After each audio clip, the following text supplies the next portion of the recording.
El club excursionista Aritjol ha recuperat enguany l'experiència de la marxa nòrdica que engegava l'any passat en el marc del Festa Esport. L'entitat s'ha tornat a acordar el calçat esportiu i ha agafat els bastons de marxa per tornar a gaudir d'aquesta peculiar disciplina del senderisme amb la segona edició del Selva Nordic Walking.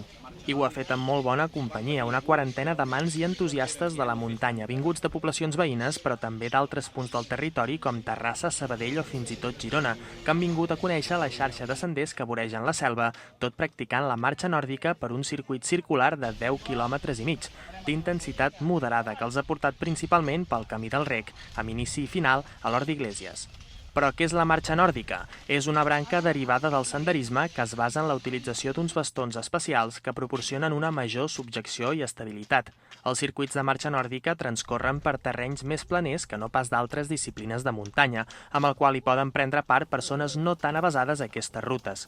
Igualment, el component competitiu gairebé no existeix, amb el qual la marxa nòrdica es converteix en una disciplina apta per a totes les edats i nivells. Doncs jo corria i l'impacte no anava massa bé per l'esquena, que vaig haver de tenir una intervenció quirúrgica i, bueno, a mi sempre he fet esport, sempre m'ha agradat i a través d'una companya de feina em va dir per què no proves la marxa nòrdica i, bueno, farà 2 anys que vaig començar i la veritat que enganxa moltíssim i coneixes molt bona gent. En aquest cas, a més, diversos monitors federats, tant abans de començar com durant tota la ruta, han anat assessorant els participants.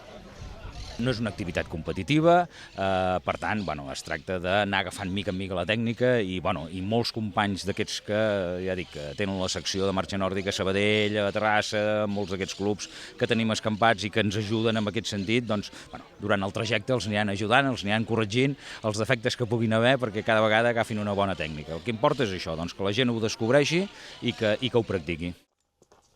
Les elevades temperatures d'aquests dies han obligat a modificar substancialment el recorregut original de l'any passat per evitar trams que discorrien per zones sense arbrat o amb desnivell pronunciat. Així doncs, mantenint el Camí del Rec com a eix vertebral, s'ha evitat passar pel Camí de la Terrena, escurçant així mig quilòmetre al total del recorregut i s'ha descendit per la zona de la Rasa. Per tal d'agafar rodatge i mantenir quilometratge, s'ha fet també un passeig de reconeixement per l'entorn del nucli antic. Abans teníem pràcticament uns 300 metres de desnivell, aquesta vegada seran pràcticament res, el que és el Camí del Rec, que és inapreciable. Des del club excursionista ja s'ha avançat que actualment la Junta es troba treballant per portar properament una nova disciplina de marxa, la marxa aquàtica costanera, nascuda a França el 2005 i que està guanyant molts adeptes.